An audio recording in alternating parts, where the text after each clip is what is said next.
Down, down, down. What's up, everybody? You are tuned into the Elks Call, your home for Edmonton Elks fan talk. My name is Scout, aka the rep from Section X. And I'm Catherine, aka Do Even Elks. Coming to you live on Shotgun Sports Network with the replay airing exclusively on Edmonton Sports Talk. Kathy. 4 and 6. This first number keeps going up, but that last number is not going up. We're heading into Labor Day now. So is this the most successful Elks team so far in the season that you have seen? Yes, that I have seen. Yes, I have not seen a streak like this. And I'm just hoping that we can keep it going. Fingers crossed. A big 10-point gap in this latest win for the Edmonton Elks. And we predicted the score, a 30-20 score on this show last week. So very excited. Thrilled to have even more hope. And this is a bit of a David and Goliath matchup coming up. So just a little bit, yes. Just a little bit. We can't thank you enough for riding with us here. Hit the like, subscribe, and favorite buttons to show some love. Your support means everything to us here at Shotgun Sports Network. All right. A stacked show schedule. We have a lot to talk about today. We're going to open up with the More You Didn't Know, where we talk to our guest about a variety of topics. Next, we're going to give you some Shotgun Sports updates if we have them. And then we are going to follow that with Kathy's Herd Report, where we bring you the latest Edmonton Elks news, transactions, and updates. And then we're going to give you Green or Gold, our spin on Hot or Not. Yep. It's been fun. It's been fun this season. And then finally, we're going to open up the fan forum where we talk about hot topics surrounding the Elks and the CFL world as a whole. We are interactive, so make sure you get your comments into the herd chat if you're watching on YouTube or Facebook. But let's get this show rolling with The More You Didn't Know, where we talk with our guest about a variety of topics. This segment is brought to you by Royal Retros. You're going to use code Shotgun Sports, all caps, no spaces, to claim 10% off over at royalretros.com. They are the throwback kings. And if you like throwbacks, you're going to love Royal Retros. So go check them out. CFLPA merchandise and more. That's royalretros.com. But without further ado, ladies and gentlemen, please welcome back to the show, Executive Director of Football Alberta. Ladies and gentlemen, it is Tim Enger. Tim. Hey, man, thanks a lot for joining us tonight. We're always thankful for your time. It's great to have you back on the show. Are you beating the heat that we're facing right now here in Alberta? That's, we moved into a house about 7 years ago. We had a really nice house in St.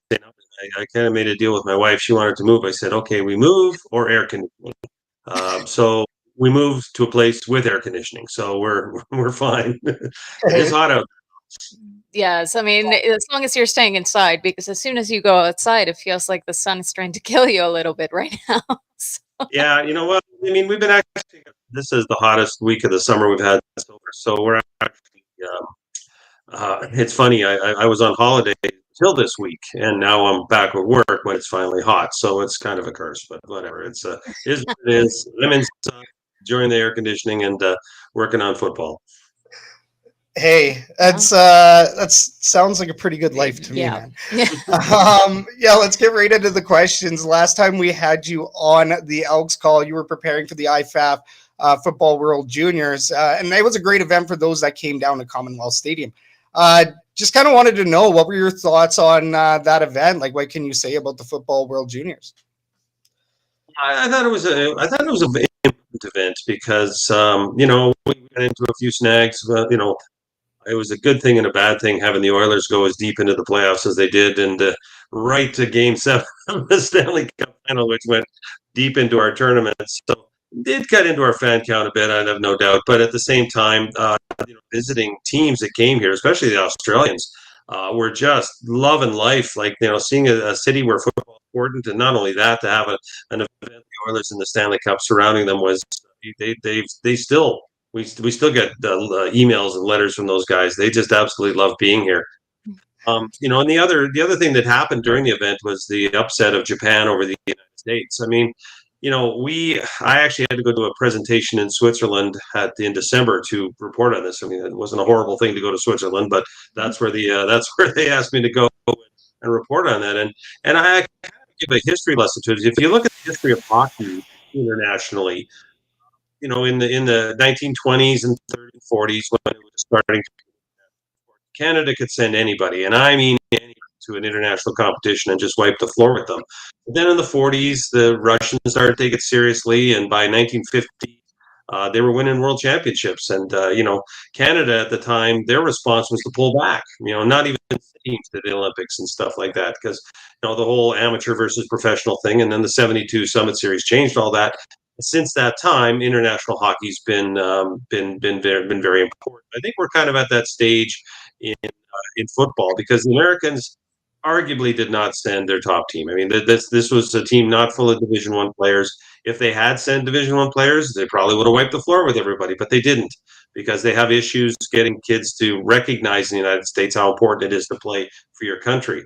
Where we don't have that problem in Canada, and that's the reason that we're winning events. So with Japan beating the United States in the semifinals, that went viral. It went on the Pat McAfee show, and we're in high hopes the next time they run at World Juniors that the Americans will start to realize, like we did Canada in the 1970s, that this is our game, or they believe it's their game. So let's start putting our best players out there. Until such time, it's fine to watch Canada win all these things. That was a lot of fun. So, so we'll go from there. Hey, we won't say no to the home team winning on Canadian soil or Canadian turf, right? And then, 4-down football event. Crazy to see that at Commonwealth Stadium. I think that was very special. And then, we saw NFL representation there. The Lombardi Trophy was there. So, it was a bit of a celebration, which I thought was really cool. And then, of course, the football aspect of it, like you said, that upset against Team Japan, Team USA taking the loss. Nobody could have expected that. And then, Canada coming through for that final win, really emotional game.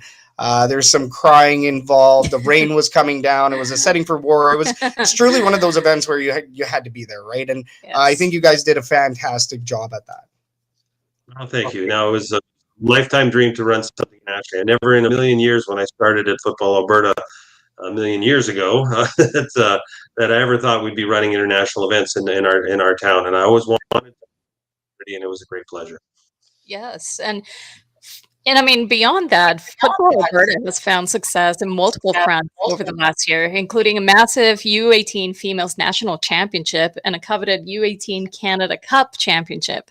So, I mean, this is just a show of the program's success this year. So, what are your thoughts on that? We're very happy with the outcomes, obviously. I mean, about 3 or 4 years ago, we started a process where we started to do some streamlining and best practices meetings between all of our teams, our U16s, our U17s, men's, women's, Indigenous, all of them, to pull them together and try what we call the Alberta way, so that when the kids move on from U16 to U17 and so on and so forth, they're being taught similar skills, things that we think are important to win during the summer. And I think a lot of it paid off this summer. Two wins. Our boys and girls teams at the U18, both in overtime, both against Ontario, and there's nothing Ontario. We hope they beat Quebec as well.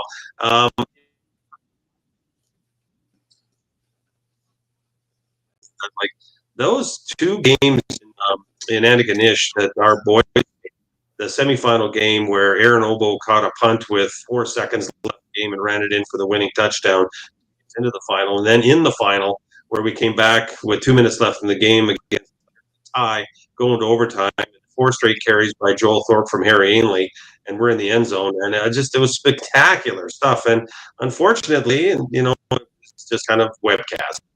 We don't get the opportunities that other sports seem to get in the national media carriers, that because those games would have been memorable for everybody to see. So we're very happy with the results, but from the one point this country starts to realize that we got such tremendous football going on below the professional level, and it's an opportunity for us to get ourselves out there and get some more. You're not going to find better football we saw this summer from both the boys and the girls.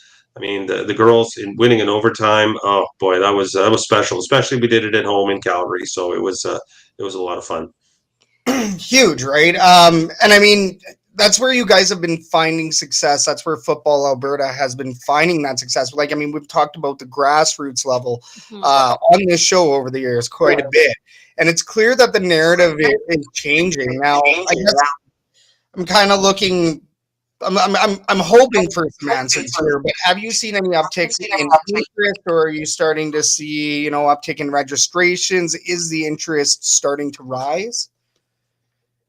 Yeah, like flag football's taken off like crazy with the announcement of flag football going into the Olympics. It's not every kid's going to go to the Olympics, but they all kind of see a pathway through football. If you're an excited athlete and you want to put yourself towards something, there's a possibility there now. Our tackle football programs stayed very consistent in terms of the numbers that they're. Says a lot in our world of other distractions and other things for kids to do, and so on and so forth. I remember some lady telling me years ago that, tackle football will be dead by 2020 and so on and so forth. But it's not.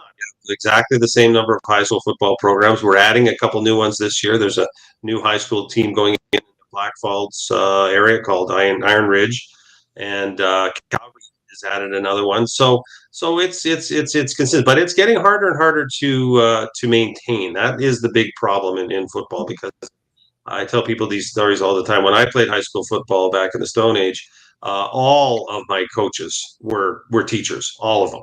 And now you're lucky if one of them is. And we were actually on the possible teacher strike as well right now, which is very concerning because that's just and we're already struggling as it is to get teachers excited about the prospect of coaching anything. Forget about football, with basketball, volleyball. They're all struggling in terms of trying to get teachers to coach. So that is the main problem with our high school football programs going forward. It's not the fact that the kids want to play; they're all there. But we've had programs like Holy Trinity in Edmonton had 68 kids on their football program, and then the following year, none of the teams wanted to coach it, and the program folded. There were lots of kids that wanted to play; they just couldn't find the person in the school to do it. So that's a concern going forward. But it's not like the kids don't want to play; the numbers are there. That's so interesting. I'm gonna say that I hadn't even thought about that specific problem when it comes to the grassroots movement, or just football as it is, flag football, and is just the reach and the need for coaches. Personnel, right? Because you're looking at a lot of volunteer hours, and teachers aren't necessarily making more money to do these jobs. Most definitely, that's very interesting. Yeah, and it is one of the discussion points we hear of all the time, because the Alberta Teachers Association, the Alberta School Boards Association, none of them are against extracurricular activity, but they're not for it either. They're their main job is to focus on the teachers, what they deserve to do the job they're supposed to do, the one they're hired to do, which is teach the kids in the classroom. So it's been very clear that anybody that wants to step outside of that and volunteer for any extracurricular program is doing it on their own time and volunteering. And it's a tough gig. It really, it's not, the time you put in, some of the problems we run into now, where people are not afraid, if they're not happy about anything, so you get a lot of people that come and get in your face about playing time, about player selection, and stuff. So the people that take the time to step out of the classroom and volunteer, those are some pretty quality people, because that's asking a lot of them, takes a lot of their time, and they get absolutely no money for it whatsoever. They're doing it because they love to do it, and we need more. Most definitely. And what we hope is that perhaps now that there's a little bit more involvement from teams such as the Edmonton Elks, that perhaps that will increase some visibility and maybe change things around a little bit. But would you say that, ever since Larry Thompson bought the team, would you say that there's been a little bit more involvement? Is there some more support perhaps from the team? I think what we've seen with the new era under Larry's ownership is a real desire to see a bigger picture. Like there's a lot to do out there. Like there's lots of programs that could be involved with, and sometimes it's overwhelming. I mean, I know in even past generations of presidents and CEOs sitting in either the Elks or the Eskimos chairs back in the day. You know, you have dozens of minor groups coming to them with their handout or an idea to do and stuff. And like I say, it can get overwhelming. But with Chris Morris' experience with the Golden Bears, he kind of knows the lay of the land. With he did coach high school as well. He and minor football for that matter. He was involved with the Edmonton Mustangs way back in the day as well. So he knows what's out there. It's not like he's some dude coming in from the States or from Ontario or something like that has no idea what's going on here. So he's able to kind of look at the picture, but also to maybe focus on, you know, because it's better to do a few things extremely well than a lot of things not very well. And so, you know, I met, you know, Mr. Thompson before, you know, a couple of months ago, and he's a great guy, and he just wants to see things go, but he wants to see them go well. And so the beauty of it is the door's always open. You know, I could phone up Chris and we could sit and have a coffee and talk about certain issues, and he can do the same and has done the same with us, and it can only make things better forward. Oh, totally. And I mean, that's great, right? It is great to have a partner like that, like the Edmonton Elks, like Larry Thompson. And, you know, sometimes our partners kind of force us to do better in certain ways, right? Or force us to be a bit more competitive with what we're doing. And I mean, Football Alberta, you guys are locked down and whatnot, but like you said, it's that bigger picture, which is, it's really interesting to hear that. And yeah, I mean, I think it's only going to help both sides. I see John Kirby's questions in here. I would like to let's bring up one of John's questions here. Question for Tim: what should the Elks or the CFL do to get younger generations engaged in the CFL through Alberta football? Thoughts of young kids playing football but only care about the NFL versus the CFL? He's got a good point there. I mean, you go to any high school, junior high school, elementary school, you'll see lots of Broncos, 49ers, Cowboys and jerseys. It's not, you know, and you'll see some Elk stuff too, but you won't see any Alouettes or Red Blacks or Peter stuff there. That is a tough road to hoe for us. So what we're hoping is, you know, and one of the initiatives the Elks have approached us on is the flag football initiative, because that's the easy one. That's the flag football is, and that's where the NFL got involved with flag football as well. Because it's like soccer. You know, it does not cost a lot of money. There's very little. Give a couple of, you know, ball and a couple of T-shirts, and you're off to the races. And you know, in 2011, we actually got involved with the football team, and in starting a flag football league that ran indoors at the field house there on at Commonwealth for many years. Then it was taken over by the Capital District. Well, this year they want to bring it back, and they want to make it affordable for kids to get involved, and with the idea that when you come there, you're going to be wearing green and gold. And so that's an aspect of saying, okay, you can play football, and guess what? If you want to watch football, take a look out the window. This big stadium will be filled 10 times a year. You can come watch. So we're hoping that gets some traction. And I also know that it's out in the community as well. And when we've tried to be very helpful with them in terms of saying, okay, well, there are championships galore in November. There's Capital District runs 3 or 4 of them. We got provincial championships, high school championships, and stuff like that. And I know everybody's tired at the end of the season, and God willing, they're still playing, going into the playoffs and stuff like that. But to show up, you know, shake a few hands, let them know you're there, let them know you care. They've been kind of doing that the last couple of years, and I know with Chris's leadership in on that this year as well. So just getting the brand out there in front of the kids that are playing right now is probably the best thing for them. Yeah, and I mean, what a guy, Chris Morris, right? I'd love to see all of this as well, and I'm sure that you guys have plenty of conversations. Yeah, and most of them positive too. Well, and that's good. That's definitely good, and hopefully that will increase the visibility. And maybe, I mean, it's hard. I keep going back to now how difficult it is to get coaches, and as we have Dan Alosio over here in the chat saying that getting officials is also a challenge for football. So it's really difficult to think of what may help with that situation, but hopefully even a little bit of involvement from bigger teams may do something. Hopefully. I don't know. It's hard. Well, Well, we've it used to be, and Dan's not wrong. That is another major concern for us, and we've upped our spending on officials. We spent 6 times more in the last 2 years than we have in past years. We run a officials convention and recruitment session in March for free, absolutely free. Anybody can hop on by and be an official and so on and so forth. But stuff as well, because like we all talk about how great it is to give back to the sport. Well, imagine you going out on the field giving back to the sport because you're wearing stripes and you throw a flag that's about half of people in the stands don't like. And again, this is our society these days. People are not shy in terms of letting them know how you feel about particular things, and so it's tough. And then one of our we used to get quite regularly is people that would from the wouldn't have preparation to get back. That would be an automatic switch for them. They would go into officiating. And Dan, who wrote that, one such individual who did that. He's heavily involved with the officials right now.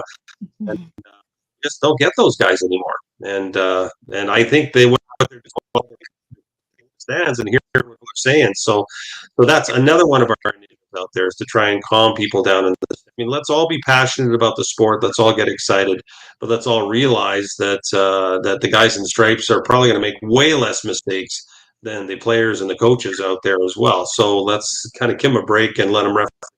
And if we don't yell at them, we might get more, which will help, because we can't play without them.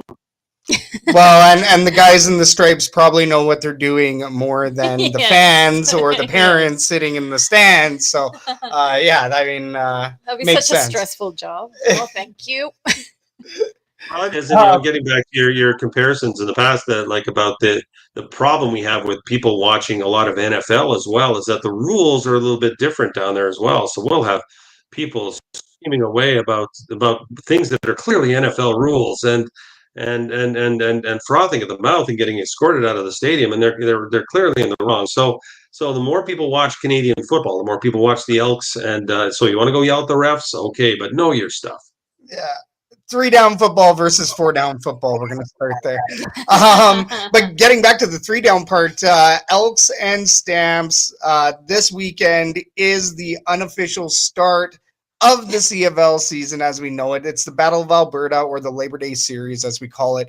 It's a special time of year for Albertan CFL fans, and I guess CFL fans all over Canada, but it makes sense for Football Alberta to have a hand in these activities. So we have to ask, is Football Alberta involved? And if so, what is the organization doing during this Labor Day Series?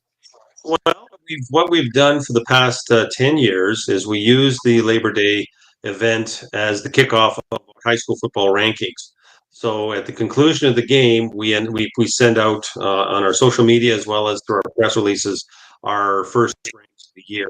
What we want our membership to do, what we want our organization to do, is simply sit back and enjoy the game, because that's the best part of Labor Day. Is that, and you're right, that's when it all kind of kicks off. Everything, even high school and minor levels, everything we do in August and the beginning of September, it's just all in preparation for real season. And nothing that matters happens until Labor Day happens. So it is an absolute icon, and everybody's paying attention to it. I'd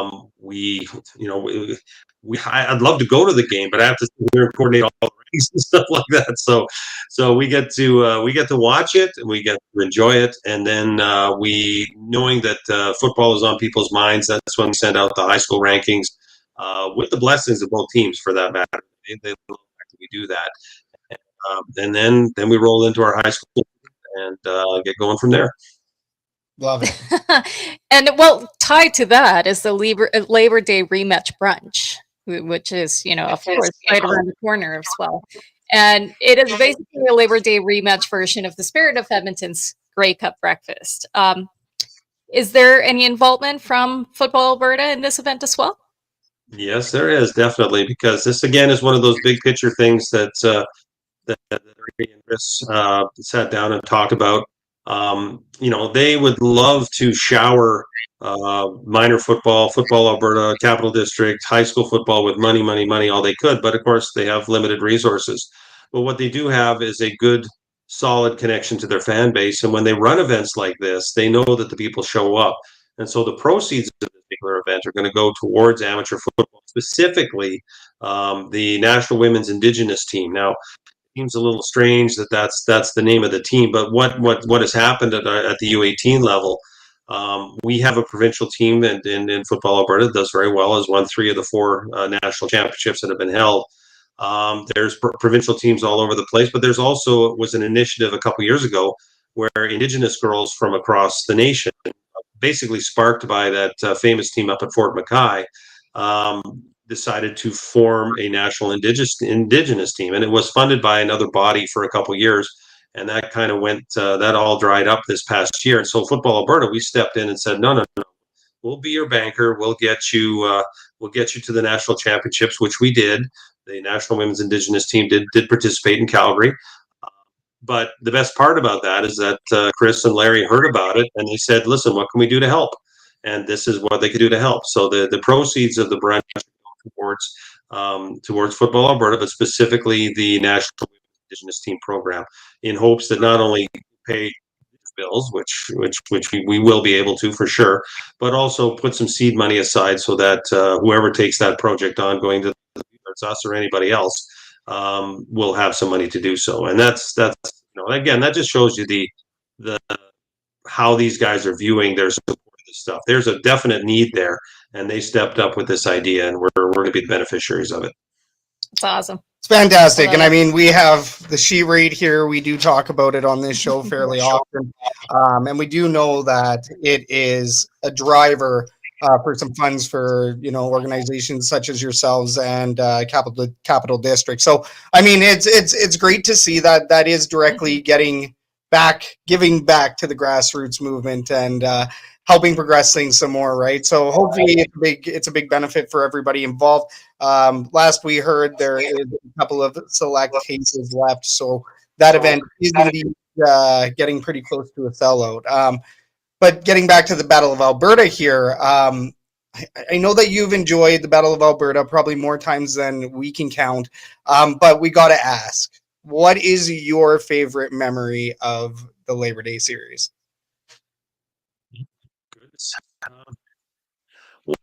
I think it was the only one I actually got to attend, and that was way back when Doug Flutie was playing for the Stampeders. And the best part about it was that the Stampeders prior to the Flutie era were really on tough times. They were, the attendance was really not what they hoped it would be. A lot of empty things, and then Flutie comes along and he really starts to get people excited. And on the other side, the Eskimos, as they were known at the time, was one of the top teams of the CFL. And so going there and just watching it all play out in a full stadium with crazy, the beer sales going nuts, hot sunny day. I'm trying to think. I think it was 1993 or something along those lines. That was a special time. Again, ever since that time, we've been working at the time. We haven't had the opportunity to go down and experience it. But just to see the colors, the splash, and the people getting excited about that particular stuff. And conversely, I think I went to the rematch the following week, and it was just as special to see a full Commonwealth Stadium and teams going at it. And that is the beauty of this particular thing, is that you get a whole week of green and gold and red and white.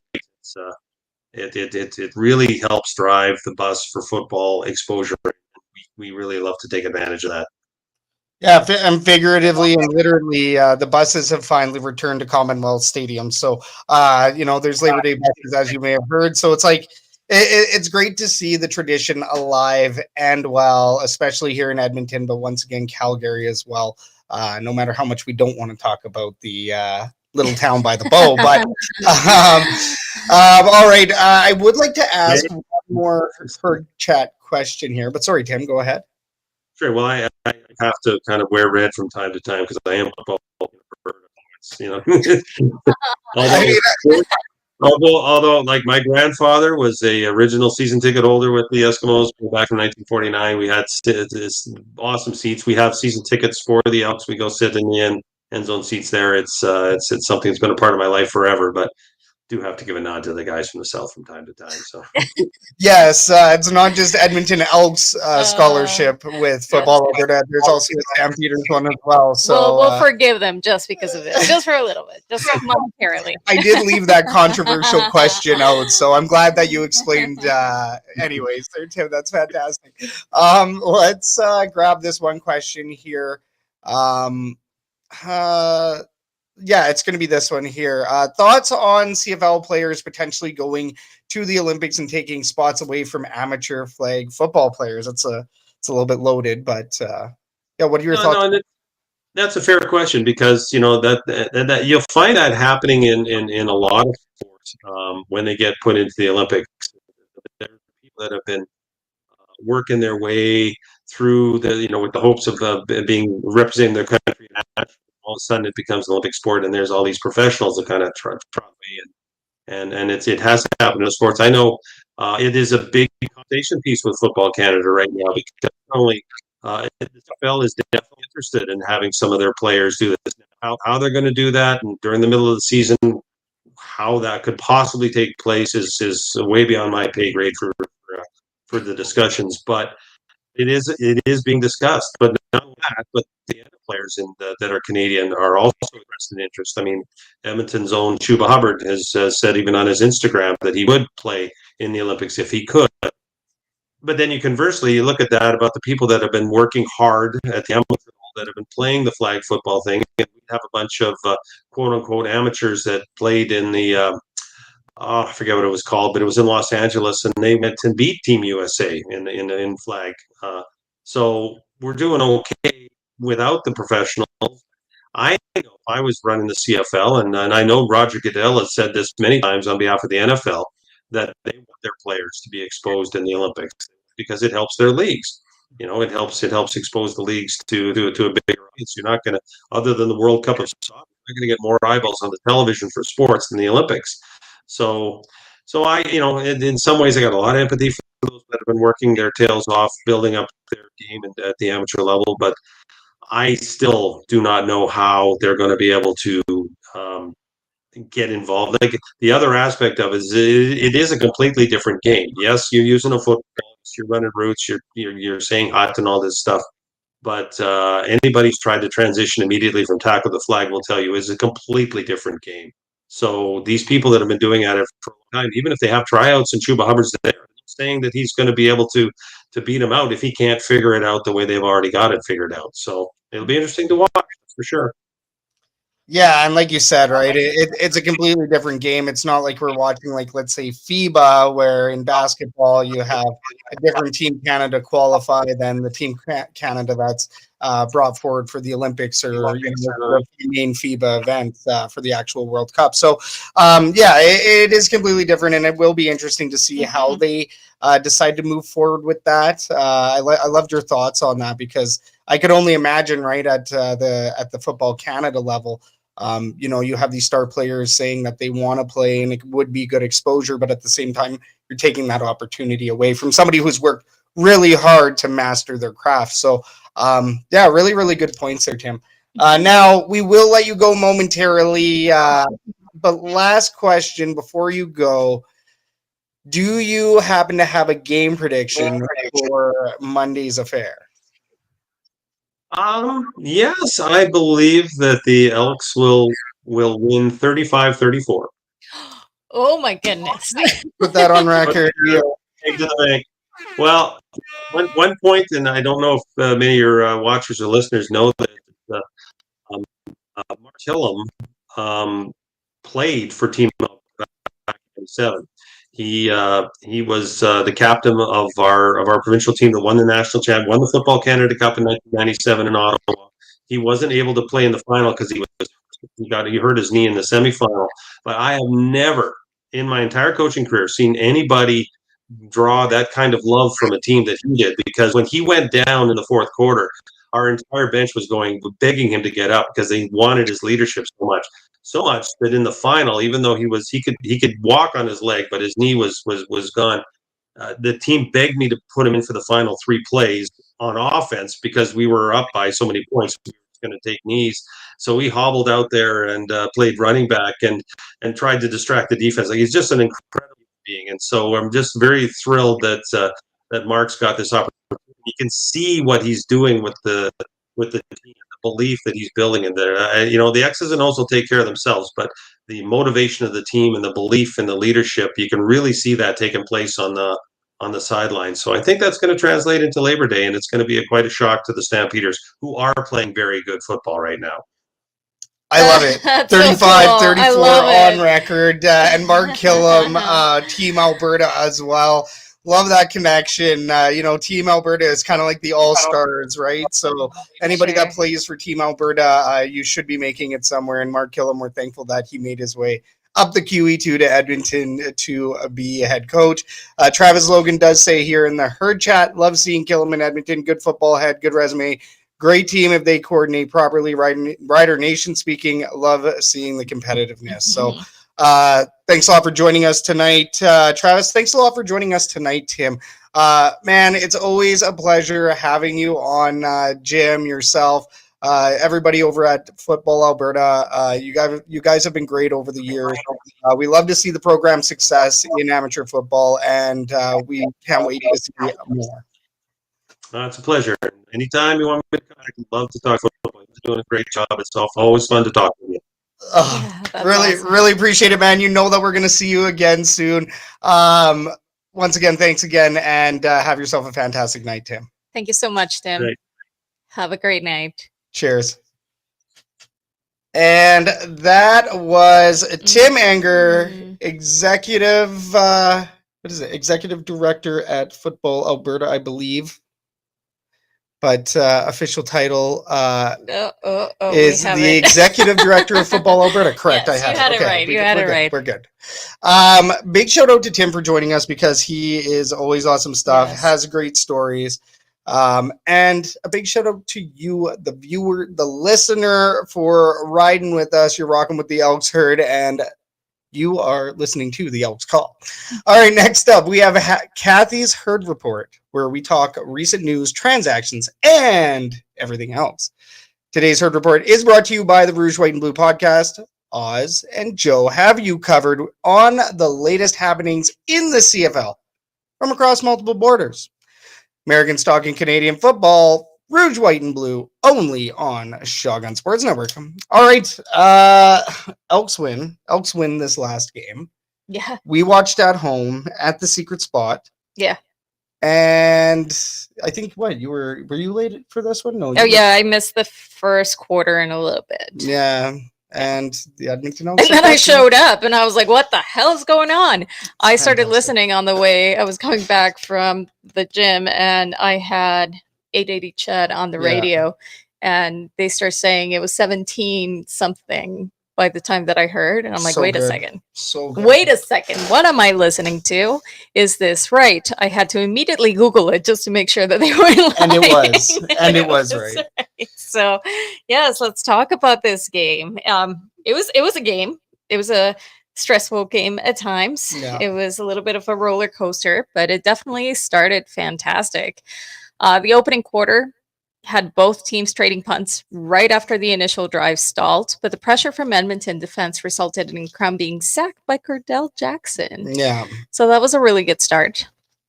We definitely saw some solid drives during the first quarter. Fajardo definitely moved the ball down the field, gradually finding rhythm. He had short completions to Curly Gittens Jr., Keon Julian Grant, Justin Rankin, and Tanner Green. What about Tanner Green? 3 catches for 33 yards on that game. That was not expected. No. I can't say that I was expecting that. So that was it was cool to see, because it's when you suddenly start seeing things that you don't expect from this team, you're like, whoa, they're moving things around. Are they thinking outside the box? Are they playing around with some of these plays? Yeah. Right. So that was definitely really good to see. They finally broke through late in the quarter with that 33-yard field goal that put them ahead 3-0. So thank you, Vincent. Thank you, Vincent Blanchard. Thank you, Vincent. Building on that success, Edmonton continued to create offensive pressure with steady movement down the field again, and they closed the quarter with momentum and a threat to extend their advantage. They ended that quarter right in the red zone. Right there. And coming into the second quarter, they sure did. It wasn't a threat anymore. They definitely extended their advantage. The second quarter opened with Edmonton capitalizing on that first strong quarter drive. Cody Fajardo punched in a quarterback sneak from the 1-yard line, and it was followed shortly by an explosive 80-yard punt return touchdown from Javon Leake. Crazy. How happy. I'm sad I missed that. And that's 2 on the season. I know. 2 on the season. That's crazy. Well, it's 2 at home for sure. I keep thinking that there's... I kept thinking that there was another one, but maybe there wasn't. 2 on the season for Javon Leake on punt returns, right? I thought it was 2 at home, but no, only 1 at home. Only 1 at home. Okay, maybe that's the curse of Gizmo. Right. No, but we did say before that was broken. No, but it had to be broken at home. So it's only been 1 at home. Only 1. No, we'll have to take a look. Because this game was not at home. We did say the curse of Gizmo was broken in the show before. So yeah, but we'll look into it. Well, it was a long time ago. I barely remember what I did yesterday. So, but anyways, that was fantastic. 80-yard punt return touchdown from Javon Leake. Of course, right after that, we had the 2 extra points from successful convert kicks. Once again, thank you, Vincent. And the Elks found themselves with a lead that I don't think we have seen before during the season. Yeah, I don't think they've had that lead, like the gap, that cushion. I don't think that they've had that big of a cushion before. Yeah, no, you don't see it very often with this team, and definitely not this season because it has been close or they have been trailing. Right? They went in with a clear lead at the half, which is what we needed to see. Definitely. I mean, especially with this game, you knew that Ottawa may have been weak. You knew that they were on their backup quarterback. You have to solve the backup quarterback, and you have to get the win. Simply put, you got to get the win. And I mean, they were playing possessed for those first 2 quarters. Obviously, we're going to talk about the third quarter because third quarter blues have returned to the Edmonton Elks. But let's finish this up because we will get there definitely. I mean, right after that, Ottawa tried to respond with steady gains during the following drive. Consistency eluded them, and Edmonton's defense tightened up at very key moments.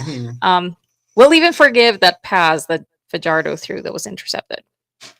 Unfortunately, though, that interception definitely swung momentum in Ottawa's favor, and it set up their own 1-yard rushing touchdown. So it definitely trimmed the deficit. There was a Fajardo sack right in there as well, and that's when things started to get a little stressful. I'm not gonna lie, because I think like even if we had that really big cushion, it was starting to close a little bit. The gap wasn't as big anymore, and then we started seeing things. Yeah, like the quarter ended breaking. Like what, 17-10, I want to say. I can't remember. So 17-7 or 17-10, one of the 2. I think it's 17-10. Yeah, I believe. The Elks answered with a sack of their own from Noah Taylor. So Noah Taylor had himself a good game. Noah Taylor had 2 sacks on the night. Yes. Like that was a great performance, and quite frankly, I mean. Yeah. It made the defensive line look a heck of a lot better having Noah Taylor fly around out there. Definitely. Love to see it. And right after that sack, we had another Vincent Blanchard field goal. Yeah. They definitely maintained their edge thanks to those early touchdowns. Very timely special teams plays. Yeah. And they headed into the halftime with a slim but important lead. Definitely. Yeah. And then we get to the third quarter. What happened? Like that same old third quarter. Why? Why third quarters? Why after halftime do they come out of the gate so flat? I love this team, but I hate the third quarters. That's it. Defense couldn't stop Ottawa's steady gains. No. Justin Rankin's overutilization became way too predictable. Stop running Rankin. Give somebody else the ball. Over. Exactly. Edmonton just couldn't find the rhythm offensively. And it really was offensive. It was offensive. But it was really surprising after seeing that first half. Yeah. Right? But it was a completely different team all of a sudden, and Ottawa looked like they could win the game. Yeah, by the close of the third, Ottawa had seized momentum. Yeah. They turned the game into a battle of attrition, really, and they put the Elks under pressure heading into the final quarter over here. But seriously, like, how does that happen? Like, what happens in the locker room that suddenly you have a great team in the first half, and then suddenly you go into the third quarter and things just go south? Well, Catherine, we have asked this question multiple times on this show, and I don't think we're going to find an answer. Let's ask Mark Killam. This is to you. This is for you. Yeah. What happens? Well, it's frustrating. It's frustrating, especially when you see such great momentum. And one thing to keep in mind, especially going into this game that we're going into, is that little things matter. Going against Calgary, you cannot lose momentum. You should not at any point, any single little point that could come from a penalty or a misplay or an interception or whatever will matter in this coming game. So they better fix that before we go into this game, or we're in trouble. Well, yeah, especially the third quarters, because you can't have a flat third quarter against the Calgary Stampeders. Before we move forward into this fourth, I would like to quickly acknowledge some comments, because we have a first timer here. So, Charlie, hey peeps, first time here. Hope the Elks win. Hello, Charlie. Also, Ken Borchek, hey guys, dropped in to say hi. Tracy Ham and Eggs, what up, Ken? What's going on?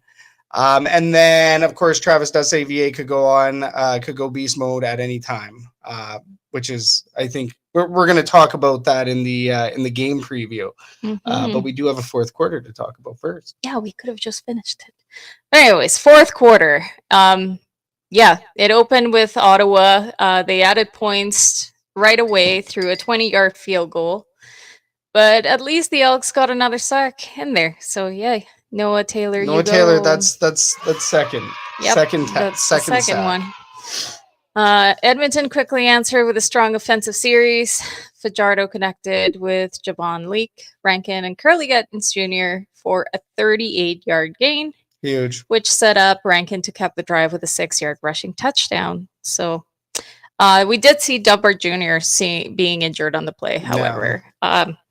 We won't go through the injuries because the injury report is not out yet, but we do know that Stephen Dunbar Jr. will be out.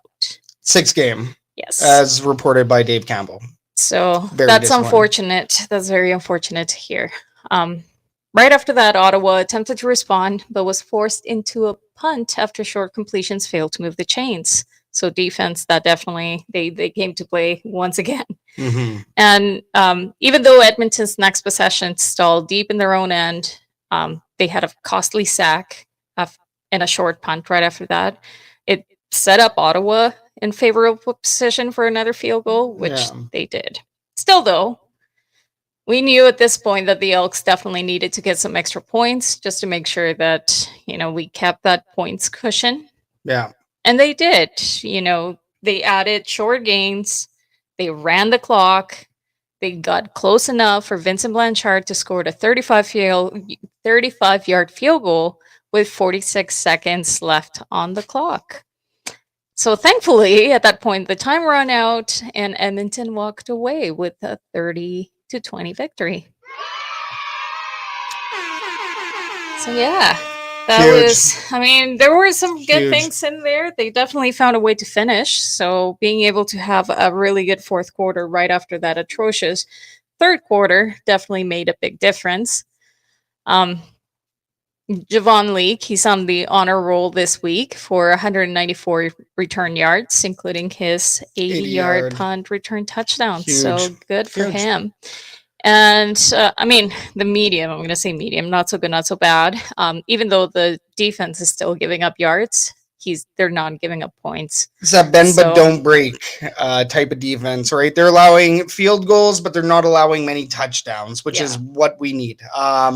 We need the defense to stand tall at critical moments. And like you've said earlier in the Herd Report, we're seeing that now. So it's huge. They're playing great football. They're playing complementary football. They're playing three-phase football. Special teams were lights out. Special teams, obviously, with the Javon Leak punt return, and then also Vincent Blanchard punting and kicking. Yeah, he did fantastic. Yeah. But talking about that, we do have one transaction that was announced today. and that is Jake Julian is back.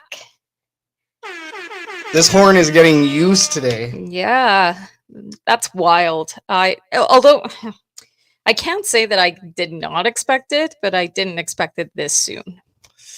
Yeah, I thought that Jake Julian was going to not necessarily bum around down south, but I thought that he would have more opportunities. Now, there is a conversation to be had about stigma when it comes to Canadian football players playing down in the NFL. Some Canadian players stick, some do not. We do know that Theo Benedet, and I forget the other gentleman, but two UBC Thunderbirds, they ended up making their respective teams. So the Lions and Theo is over at Chicago Bears. So go Pack. So, I mean, I'm not going to be cheering for him per se, but maybe all games except for when he's playing the Pack. I don't know. But yeah, no, we do see those scenarios happen with Jake Julian. Really thought that he was going to stick. I mean, he had record numbers last year. He broke CFL records.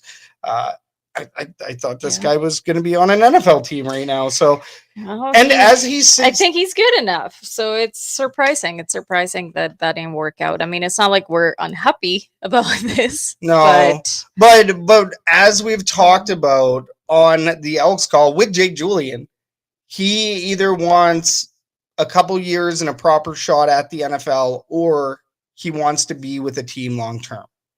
So that's why Jake Julian is signed through 2027, which is huge. Massive. And the Edmonton Elks aren't going to hold him back. Let's say he finishes off this season and he finishes off strong and he goes back into the NFL potential pool and gets a signing bonus and all of this other stuff. As long as he has an NFL deal in place and an actual proper opportunity, he will be going to that team. But it's not going to be within this season now. No. It'll be, you know, maybe there's a clause. I don't know what the clauses are on the contract. I'm not his agent. I'm not dealing with his paperwork. But no matter what, we have Jake Julian right now. We have Jake Julian for the Labor Day Classic, which is huge. That's I feel bad for Cody Grace, though. I mean, it's unfortunate that he had to be injured. It comes with a question, like, what would have happened if Cody Grace wasn't injured? Do you think this would still have happened? Very interesting, isn't it? Right. So it's, I mean, maybe it's just an unfortunate timing. I really do feel bad for Cody Grace because he was just, some of his stats were just right up there with Jake Julian. He's a great player. He's a great punter. Yeah. Great player, great punter. I mean, you definitely don't want to see that. So, yeah, it's interesting. It's unfortunate that it had to go that way, but at the same time, once again, you don't say no to Jake Julian. No. So no, there's no way. Sorry. Yeah. Anyways, what's next? Monday, September the 1st, we have the Labor Day game against the Calgary Stampeders. Oh, it is the game we have all been waiting for. It's very exciting, right?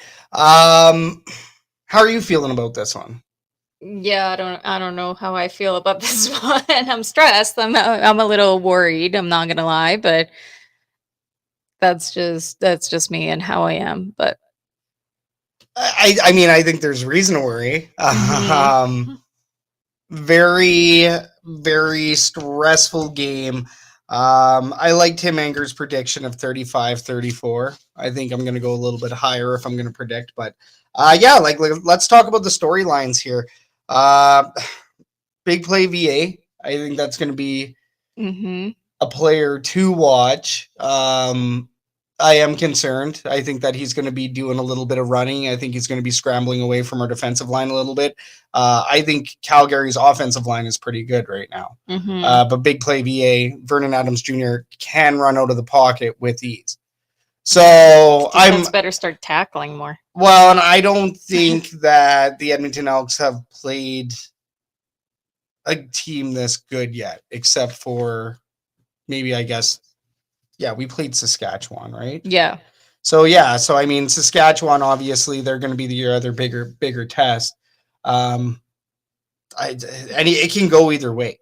Yeah. It is Labor Day. The CFL writers have picked the Edmonton Elks to lose. All of them. I think is an everybody's absolute expecting the Stampeders to win for sure. I don't know. It'd be cool to see that flipped around and see what it does for the narrative. Really, that'd be cool. But I'm not sure. I think I like to say that I'm still very cautiously optimistic.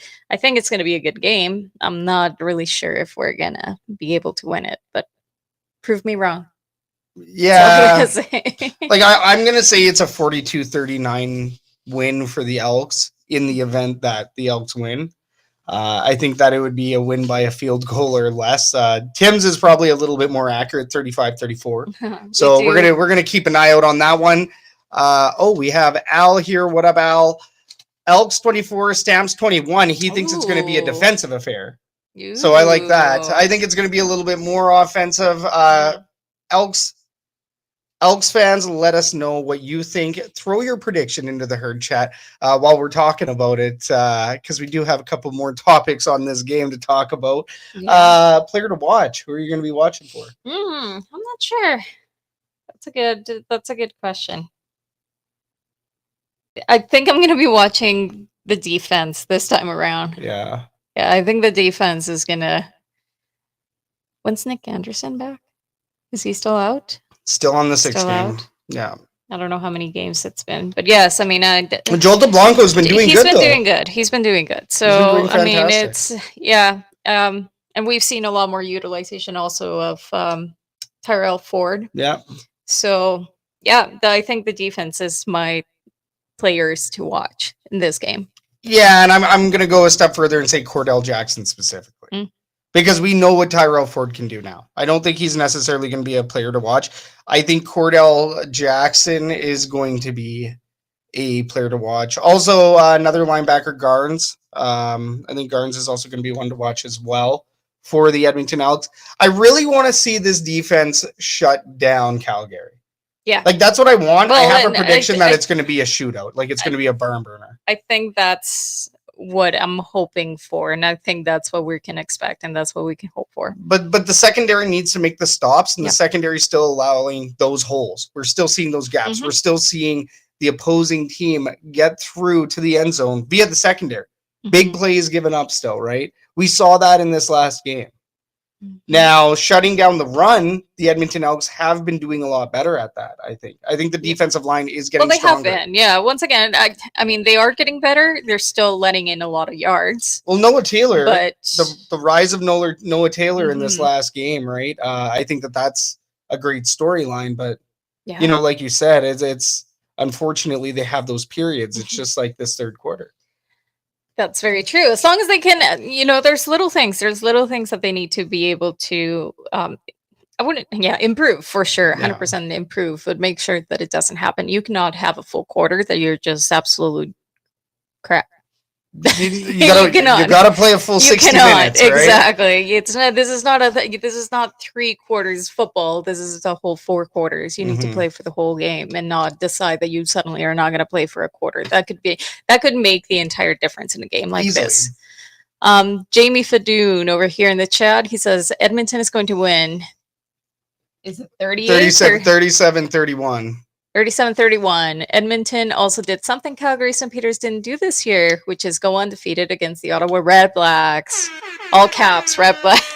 Red Blacks. Jamie Fadoon talking that stuff. I love it, man. We also did have Ken up here in the herd chat as well. Calgary is a different beast. It's going to be tough to slow them down. And, like, I am worried about their offensive line. I am worried about Dedrick Mills. I'm worried about Dedrick Mills. I'm worried about Josh Renantwi. I'm worried about certain players on that team. Yeah, and that's why I say that the defense is definitely going to be having to come and play this game for sure. Stop their VA. And, this is also going to be VA's very first true Battle of Alberta, right? So, I mean, hey, there's a chance he has a bad game. There's a chance Cody Fajardo seizes the day, because lately Cody Fajardo has been doing that. He's been Mr. Clutch. Yeah. The Mr. Clutch that we've needed, right? In this last game, he became the first quarterback to string together 3 wins Yeah. Since 2018, all under one quarterback. The last quarterback to do that was Michael Riley, number 13, back in 2018. Jeez. Everybody drink. Yep. Scout mentioned Michael Riley again. We all drank. Everybody drink. Apple juice, water, beverage, whatever you may be having. Please take a sip. And then let's take a look here. Could be a coffee because maybe you're listening in the morning. John Kirby does say here, I think Scout is going to love the stadium in Calgary more than Commonwealth. A fortune teller told me. I think that fortune teller was experiencing I think the opposite drug or something. You need to get your money back, John. Yeah. But we do have one question from Charlie. It's not related to this game, but I don't want to miss it unless, I really don't want to miss it. Because it's easy to do that. Yeah. Hey, Scout, Kathy, you're going to watch the Bomber versus Saskatchewan game. What's your prognosis? Oh, Bombers. Well, yes, we have to. Part one of the Banjo Bowl. I mean, the Banjo Bowl is officially in Winnipeg, and then, of course, this is the Labor Day Classic. Mm-hmm. But, I know that the Saskatchewan Roughriders are going to wear their throwback jerseys, and I'm a sucker for a good throwback. Mm-hmm. Go check out royalretros.com, code Shotgun Sports, all caps, no spaces, to get your own Saskatchewan or Roughriders or Elks. Saskatchewan Roughriders or Winnipeg Blue Bombers or Edmonton Elks / Eskimos throwbacks. That's royalretros.com. But as far as the game itself, I think Saskatchewan's going to win that one. I think Saskatchewan might be sweeping the Banjo Bowl this year. I'm sorry, Jamie Fadoon. I know that you are listening. You're watching. Yeah, I don't know. I mean, when they played Calgary, we thought that Calgary was going to beat them, and the Bombers kind of. Yeah, but I think the Stamps ended up winning one against Winnipeg here. I know, but I'm just talking not the sweep, but for that particular game, everybody was expecting Calgary to win, and then suddenly the Bombers came through and won it. Well, yeah, and before that, though, the Stampeders won the Stampede Bowl. So I don't know; those two go back and forth. I mean, Winnipeg can roll with.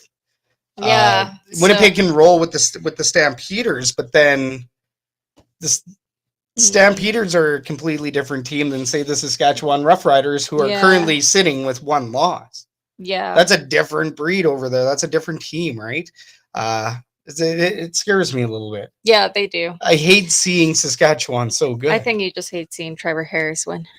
I don't have anything bad against the guy. No, that's just Bo Levi Mitchell. Yes, but anyway. Bo Levi is the bigger enemy, right?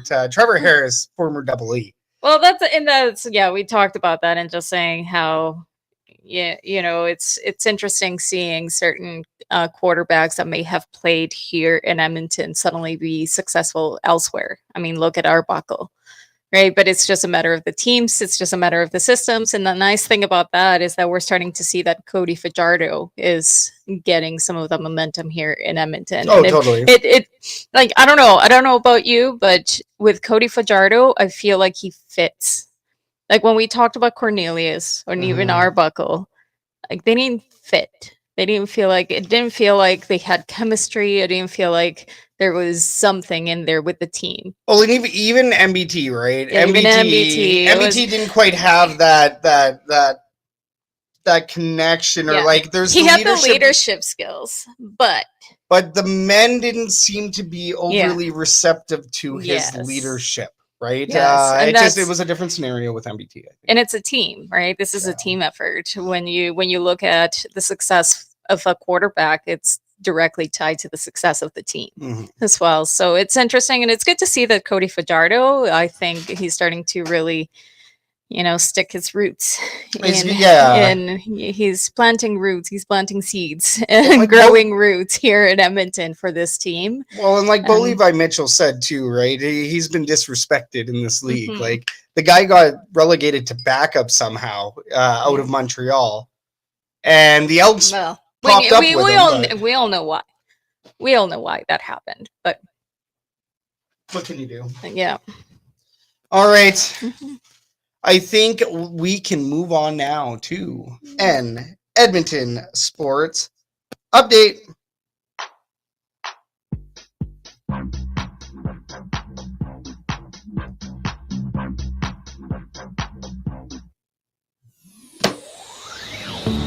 Yes, your 4-6 Edmonton Elks defeated the Ottawa Red Blacks by a score of 30-20 last Friday. They are heading to Calgary to face the Stampeders at McMahon Stadium on Monday for the Labor Day Classic. Kickoff will be at 5 p.m. Mountain.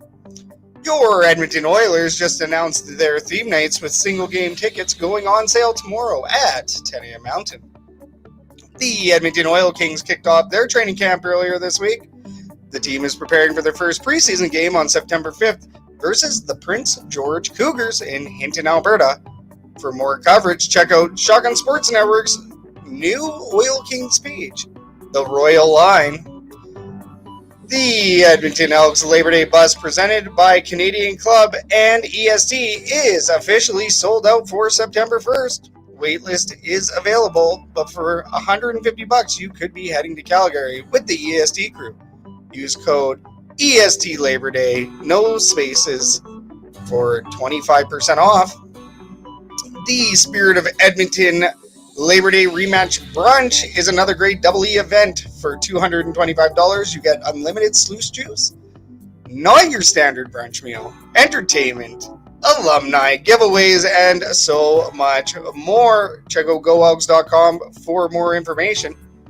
Don't forget that Love Pro Wrestling has events every month, with their next event featuring the Clandestine Wrestling Society tomorrow night, August 28th, and then the main event on Friday, August 29th, with tickets as low as $10. You don't want to miss out. We're the Elks Herd. You're up to date. That's the first time this whole entire season that we have managed to nail the opening and the Edmonton Sports Update music. Well, there you go. That works. You know I've failed at this. It has been very, very brutal to try to pull that one off. So, John Kirby, no, we are not going to the brunch on September 6th. We see your question here. But we will be going to the Labor Day Classic on September 1st. So you are. Well, I am. Yeah. I am. We are not. I just always say we the herd, okay? We the herd. All right, next up, let's go ahead and bring you Green or Gold.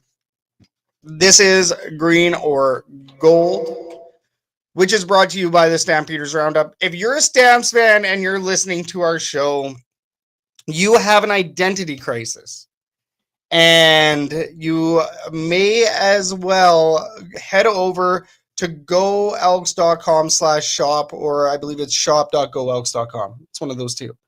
But go get yourself a fresh Fajardo jersey, a fresh Ford jersey, and join the herd. But if you are really dedicated to the wrong CFL team in Alberta, you can go check out Jason's show on Shotgun Sports Network. That is Stampeders Roundup. All right, green or gold. We're going to bring up a topic or item, and if you like it, you're going to vote gold. If you don't like it, you're going to vote green. Herd chat, you know what to do. Throw it in the herd chat. Let us know, is it green, is it gold? Now, we're going to talk about one topic here, but we're going to talk about two items.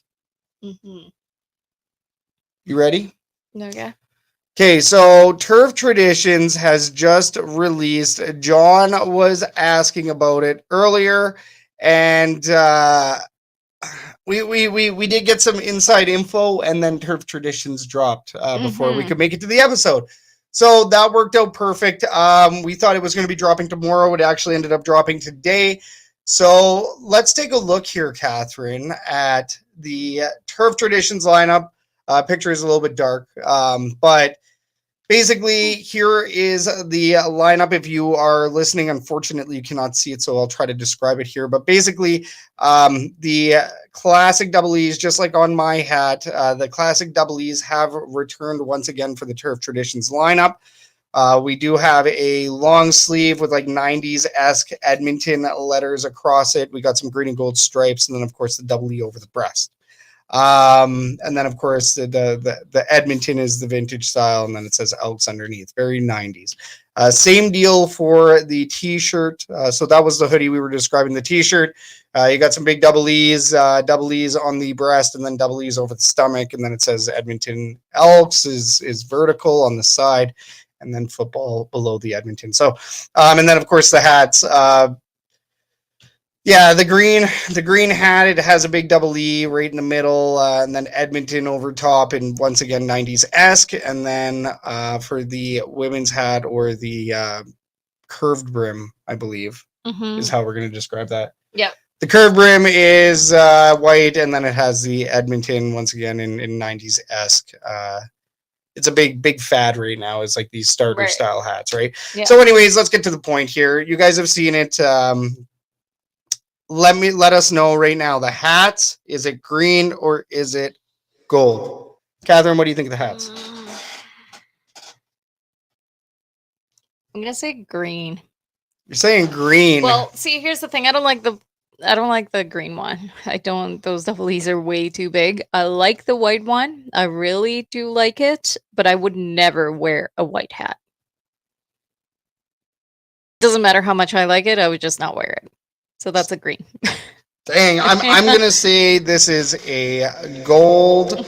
The big reason why I'm saying gold is because you cannot go wrong with the double E's. As you can see, so they were so big though. Well, this one's a turf traditions hat. I know, but that one's nice with the oval. Those double E's just are right up in your face. I like it. Double E's in your face. We cheer Elks around here. We cheer Esks. We cheer green and gold football. So I think the Edmonton football on the white hat is really classy. But I just wish that they had made it green instead of white. Yeah, I agree with that, and I also wish that it would have been like a little bit more football-y. You know, like I can barely tell. It just says Edmonton, which is nice. It says Edmonton football. Oh, underneath. Yeah, underneath, yeah. Okay, I couldn't see in the picture. Okay, so it says Edmonton football. So there you go. Reason for me to say gold even more. John Kirby does say green in the herd chat, so he's joining your team on this one. He loves the white hat too. So yeah. I like them. I think that turf traditions, every time it comes out, it is pretty nice. But let's get moving on here to the shirt. What do you think of the shirt? Can we bring that up again? So I just want to see him again, because I believe. Oh, there you go. Perfect. So the shirts, green or gold, herd chat. Let us know what you think. Charlie here in the herd chat got a nice bomber hat for Kathy. Whoa.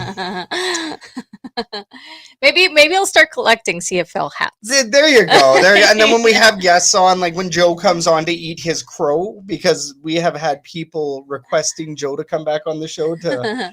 Because remember when he was on, he's like, I'm not scared of anybody. I'm not scared of the Stamps. And then his team lost in the Stampede Bowl right away. Yeah, very true. Very true. Talking smack. So the shirts, herd chat once again. Let's we'll get back on the topic here. What do you think, Kathy? I'm gonna say green again. You're saying green again? You hate this lineup. I don't know if I would buy any of it. See, here's the thing. I own a lot of double E attire.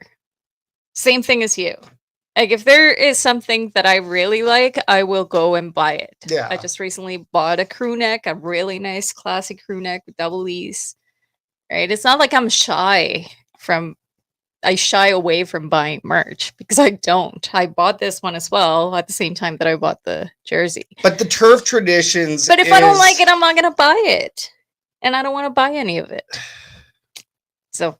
Well, I love turf traditions. I've been waiting. I've been speculating. So therefore, every turf traditions for me is a gold. Maybe the hoodie. I would. But it's a men's hoodie. And I would like to see. That's another thing why I don't like it. Because I don't know if they have anything that is women's. Because for size and fit, men's hoodies don't fit so well on my short little torso, so I can't buy them as well. Yeah, that's fair. I get it. That just limits the options of what I could buy, so that just adds to it. So it's also green on that. All right, let's take a look. See, John Kirby here don't like the shirts. Green. He is voting green on this. No gold for John Kirby on this. And then Charlie does say, that's a great idea, Kathy. You should collect all the CFL hats. Yeah, I would. I think I think that would be cool. Okay. I wanted to buy specifically a CFL hat. I know that the team has one that is green and gold, so I might still look at buying one of those. They still do have those, yes. Yeah, I think those ones are, but I think it was a flat rim, and I don't like flat rim caps. Flat rims, yeah. Flat rims, but yeah. But I would 100% collect CFL hats from every team. I'm not sure if I would wear them, but I would definitely have them. See, I want to collect every CFL hat from one team. From one, you have enough. You should see the hat wall, okay? I have a picture. I forgot to upload it for the show. I take full responsibility for this, but they have a hat wall. The hat wall has grown. It's too much. You know, between both of us and the amount of hats that we own, like how many would you say that we have combined? Probably 100. Oh, Jesus Christ. With Tukes, we have 100. Oh my God. I have around 50 to 70. And so there's a black double E hat with the Canadian flag on the side of it, and it's a snapback, and you know I want that hat. So I will be going to the team store soon. Now it's going to be 101. Yeah, now John, I like John's question here. He does ask, Catherine, would you even collect the hats from the teams from 94 and 95 US teams? Like the Baltimore Stallions, the Birmingham Cudas. That's random. That'd be random. That'd be cool, though. That's vintage. You know, I like vintage things. Does Royal Retros have them? We should take a look. Check out royalretros.com. Once again, that's code Shotgun Sports. All caps, no spaces. Go save yourself 10%. And that's how you show support. I mean, although I would collect all the hats, I don't think we need any more hats. Yeah, we got enough, I think. I don't think we need to venture down that route. All right. Pins from every team. You are big on the pins. That I would do. I have my own little wall thing full of pins, and I know Jamie Fadoon brought us one from the. He did the Stampede Bowl, the Stampede Bowl one. So it's right in there. Iconic. It's right in there. So you know, if there was something that is a little bit more feasible to have, and that I would love to have from every single CFL team, is a pin. For sure. I agree. No, it's like when you go to concerts and I get bandanas, right? I don't like getting the full shirt because nowadays these shirts are $60. Yeah. It's crazy. So the bandana is like $30, and it's like, well, you know, that's like the price of a shirt back like 20 years ago. So that's fine. Okay, let's move on to our final segment of the night. Time to bring back the fan favorite. It's the Fan Forum, and this Fan Forum is brought to you by the Argos Fancast. Join Clay, Will, and Sir Doug as they give you the latest from Argos land right here on Shotgun Sports Network. Love the Argos Fancast, by the way. They've done fantastic with that show. They are back on the air. All three of them are back on the show. It's great to see them, great to hear them. Hilarious. Will also has one of the craziest sense of humor. His sense of humor is wild. So he's hilarious on X. You can check him out at Argos Fans, I believe, is his at. Oh, look at this. We got Fan Forum questions. So let's describe what the Fan Forum is before we start bringing these up. In this segment, we're going to talk about the hottest topics surrounding the Edmonton Elks and the CFL world as a whole. Herd chat, you know what to do. For the last time tonight, let's blow it up. Get your comments and questions onto the show. We can't thank you enough for joining us tonight. Let's finish this one strong. All righty. We have some questions, and then we are going to be bringing on a couple fan questions here to round this Fan Forum out. Because why else? It's the Fan Forum. We gotta get the fans in this as well. Also, make sure once again blow up the herd chat. All right. So, question number 1: the Labor Day Classic and rematch are arguably the biggest games of the year for the teams that participate. The Alberta version has seen better days. And while the Elks sold out the lower bowl last year, there is still much to be desired in terms of hype. So what do both teams need to do in order to bring sellout crowds each and every year? Okay. Now, I ask this because you haven't seen like 2015 Labor Day Classic and Labor Day rematch. And those were like 40,000 plus crowds. Yeah. and there would be billboards everywhere. The public chirp would be crazy. You know, we're missing that right now. And I know that winning has a lot to do with it. Yeah. But what do you think would be ways to make this rivalry and to make this weekend bigger for both teams? Ooh.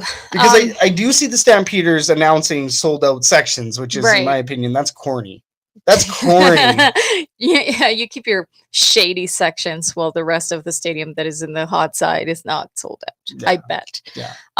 But what could they do? One thing that I know for sure sells, especially in Edmonton, especially with the social media, especially with the post that you did today that just kind of rattle things between the Stamps fans and everything, is that rivalry, right? And I do think that if they, and once again, this is marketing, and sometimes you gotta spend money to make money, and it would take money, is, you know, even those billboards, but just play on that rivalry, right? Like, come see Edmonton, or Edmonton versus Calgary, come see Calgary lose, like, do some funny billboards, do something, you know, that perhaps when people are driving or going certain places, they would see it and be like, oh, look at that, that's funny, I want to go see that because we hate Calgary.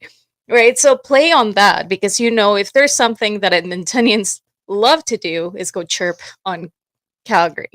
So ABC, exactly. ABC. I don't see enough of that. I really don't. Like, if you were to travel anywhere in the city, there's nowhere in the city that you would even know that games are happening, that the CFL season is on, that there's games every weekend. You don't see that. Well, what about the Explore Edmonton flags? Because here in Edmonton, we have certain designated areas where right now CFR is advertising. Mm-hmm. And yes, CFR gets people in for 3 days. I don't know exactly how long the CFR event is, but I can tell you that they're advertising for it already. Yeah. Where is that type of widespread advertising? Because outside of Rogers Place, I can tell you that there is billboards, there's electronic billboards, but it's MIC, imaging partner of the Edmonton Elks, and they're displaying Trey Ford, Cody Fajardo, or MBT, or whatever quarterback. And that's closer to the stadium too. Yeah, right. Sure. And that's it. You don't see them anywhere else in the city. You need to get fans from all around. You need billboards on the QE2. You need billboards on the Highway 16. You need to see more advertising, and especially for this one, get the billboards outside of McMahon Stadium in Calgary. Because that's what the Riders have been doing, and I've seen the Riders billboards over the years. You see the billboard tactic used, right? Well, even here, like I say, it's just a tactic, but then you have to play on something that the public may like. Yeah. Right? And even social media, pump it up a lot more. Well, this is the one game a year. If you're an Edmontonian and you love the Battle of Alberta, it doesn't matter in what capacity, right? If you just love the Battle of Alberta, if you love the chirp, and you know people love that because you see every single Oilers versus Flames game and how crazy they go. So it's not even necessarily, sure, I mean, it's hockey and they're massive, but I think it would also translate to a lot of that group, the youth, if we start playing more on that, like versus Calgary, come help us chirp against Calgary and see what happens. That's exactly it. I think that's a very good point that you make, right? It's that get the chirp involved with it, get that animosity, that you know, what do you call it, mafia mentality, right? I hate to put it that way, but really, you gotta be careful with that. But yes. Yeah. I mean, you get what I'm saying, though. You want to kind of get your people together. How else do you do that? Well, you put out a rally cry throughout the whole entire city. Come help us cheer at Commonwealth Stadium. If there's one game you're going to go to this year, make it the Labor Day rematch. Yeah, right? I really feel that they're missing a lot of that, and like I get it. Marketing and marketing tactics cost money that they may not have. But once again, you gotta spend money to make money sometimes, and. Well, and the losing money part, I think that's maybe why we're seeing less advertising. If you take a look at what John Kirby says here in the Herd Chat, I have never seen a billboard for the CFL this season.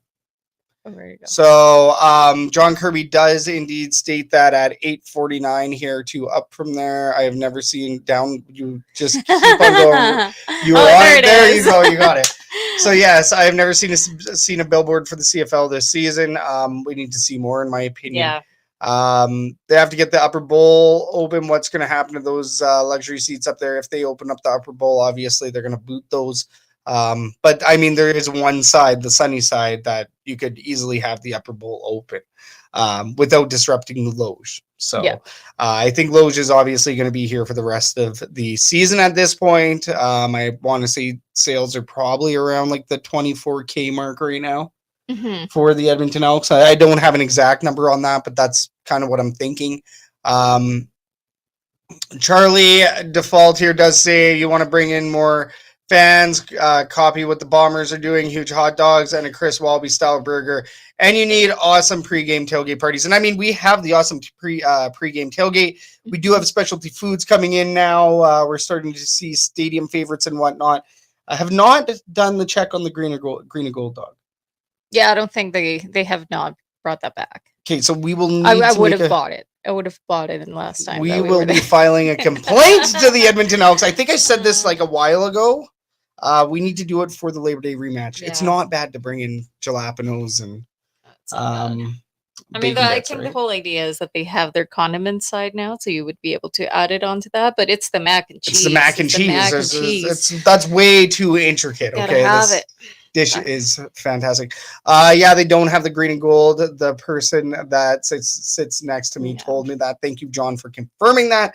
And then Charlie does also say Winnipeg has billboard ads in Regina. So I mean, we're still seeing that tactic used. Yeah. And it's working because the game is sold out in Saskatchewan and it's sold out in Winnipeg. Yeah. So other teams are selling out their buildings.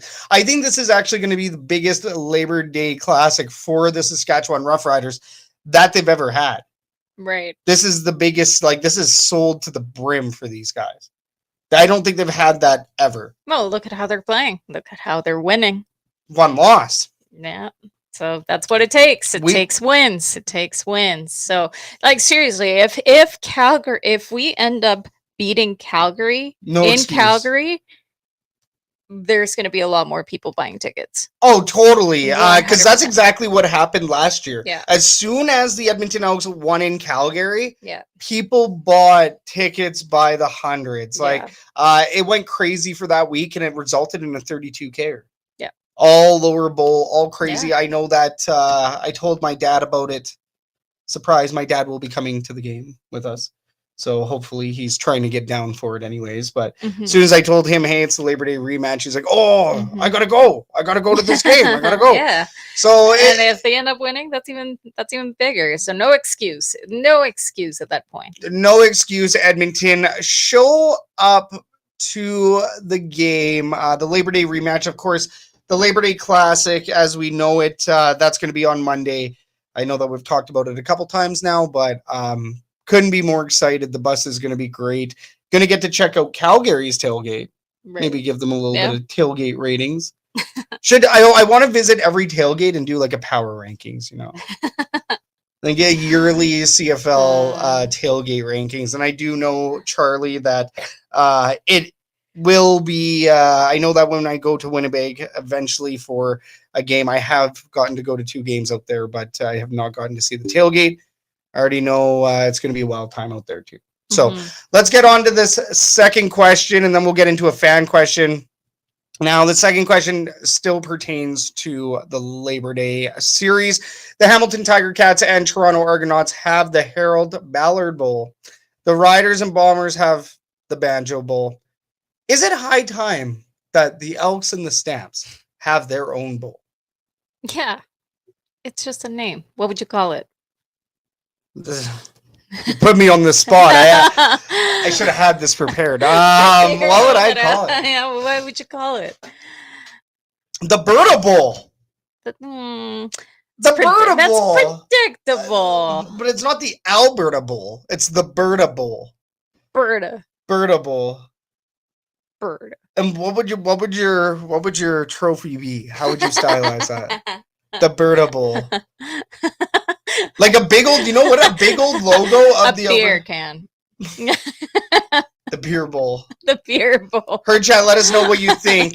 Let us know what you think. What Throw would it in the that herd chat. bowl? What would that bowl be called? And It- what would the trophy be? if the Labor Day Classic and the Labor Day rematch became a bowl series, just like the Harold Ballard Bowl or the Banjo Bowl, what would you call it here in Alberta? And I'm going Highway 2 Bowl. I like John Kirby's comment, Highway 2 Bowl. I like that.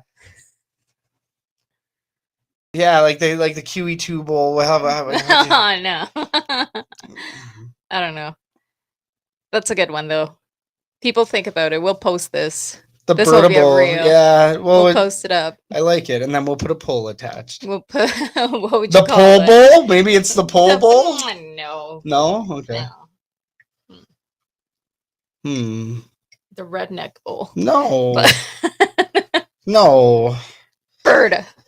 But see, if you're going to do something Make like Berta that, great again. I wish we had like a massive stadium in Red Deer and the battle could go down there once Right a in year. the middle. Just make a field. The battle for Black Falls. It's Berta. You don't need a stadium. You just need a field.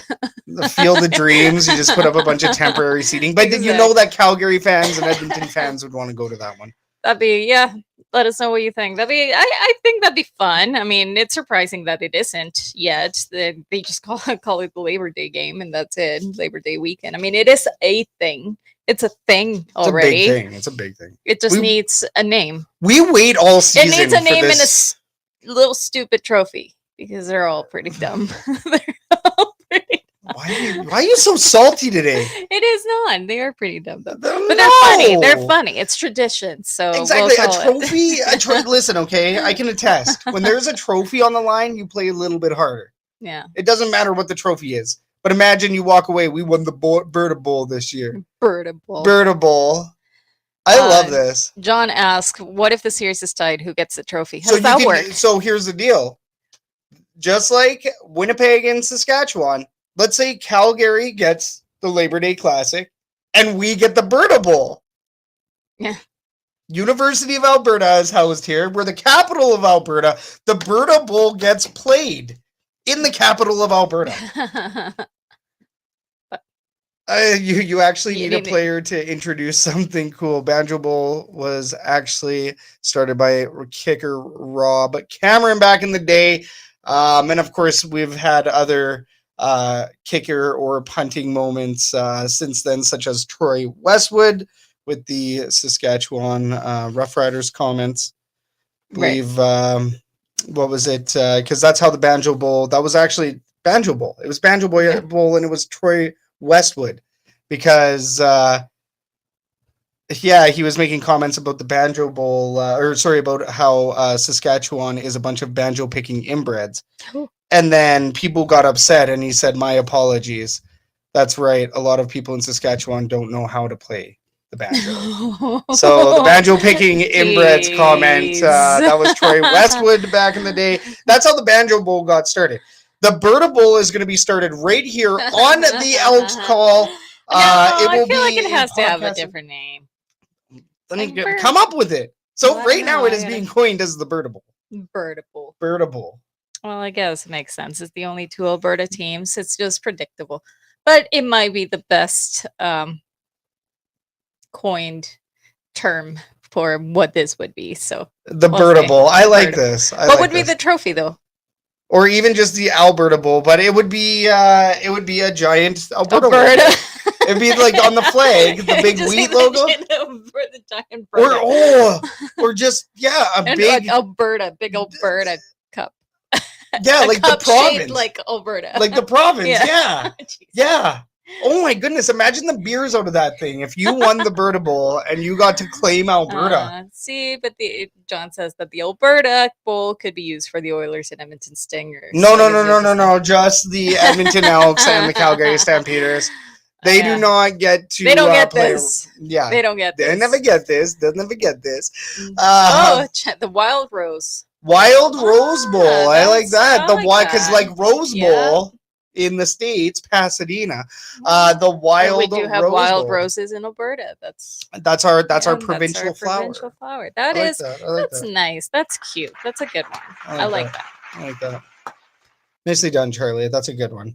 And yes, Calgary does have the Stampede Bowl, but that means maybe they get to go for two and if they ever make it to the Grey Cup, 3 trophies, bowls in a year. But you know what? We just want to be included. I want the Edmonton Elks to go for that Stampede Bowl. It has double E's on it. We've talked about it in the past. It'd be nice. Imagine that the Edmonton Elks could claim the Stampede Bowl, the Berta Bowl or the Wild Rose Bowl, which should still be shaped like a big Berta. I'm saying, as a player, if you're going for a provincial win, how cool is it to hold up the province and be like, we own the province? Ah! That'd be wild. I'd love it. The Ginger Beef Bowl, as it was invented here in Alberta, or the Caesar Drink Bowl that was invented in Calgary. Ginger Beef Bowl. The Caesar Fish Bowl. I like that. It's like the green onion cake thing from the Riverhawks. The Ginger Beef Bowl.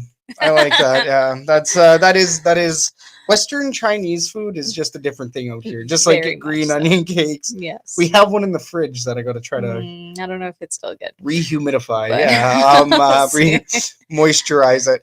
All right, I do believe we have one fan forum question up here. We should. It's somewhere. I think it's up quite a bit. It's a little bit more than this. It was by Charlie. Oh, here. That's the one. Who would you cheer for in the Grey Cup if Bombers and Hamilton were in? Kathy would wear a Bombers hat at that point. I'd be cheering Ticats. Oh, would you? Oh, yeah. Ticats have some of the best history. They've played an NFL team. And I don't know if they've won. Maybe they're the only team that's won against an NFL team. But yeah, the Hamilton Tiger Cats, once owned by Maple Leafs owner Harold Ballard, which is what the Ballard Cup is named after. The Ballard Bowl, sorry. Ballard Bowl. Figure you wouldn't like Hamilton because you're more of a big fan of the Argos. Well, in that scenario, I'd be cheering Hamilton. Yeah. I can't cheer for the Bombers. I have a hard time cheering for any Western team. I do not like Western teams. Well, it's like double E or nothing. I like Toronto for sure, the Argonauts. But in that scenario, I think I would go for the Bombers, Winnipeg Bombers. I think so, just because I know a little bit more about them than Hamilton. Cats, to be honest. We do have another question, the last question from John. Who should the Elks get from the NFL cuts that happened today? Well, Jake Julian was big. Clearly, that was the biggest one that we could have gotten right now at this point. Which punter? Yeah. Elliot Brown, we are waiting to see what's going on with Elliot Brown. I believe he was cut. He was waived. And then I don't believe anybody picked him up. I could be wrong. Would love to see Elliot Brown back. I think he's trying to test the waters right now. See if he gets an NFL opportunity. What's interesting about Jake Julian coming back is the fact that he decided to come back, long-term deal, stayed true to his word. I don't know if there's ever been a player so far that has said that they're going to do something and then did it. Right. Jake Julian is now staying in Edmonton for technically long-term in the CFL. 3 years is long-term. Yeah. Well, 25, 26, 27, and he's signed through 27. So it's a 3-year deal. Which is a big deal. So, I mean, I'm thankful for that. And if anything, out of all the players, I think Jake Julian would have been the biggest one. A lot of these players that are not currently on an NFL squad, these guys that got cut or waived or PR'd or whatever, in which if you're PR'd, you're going to stick with that team for the season. If you're on the practice roster, you're going to stick around, right? Because you're going to get paid on the practice roster still more than what you would make in the CFL in a lot of scenarios. Yeah. You know, if it's a Nathan Rourke scenario, he's going to actually probably get paid here in Canada a little bit better.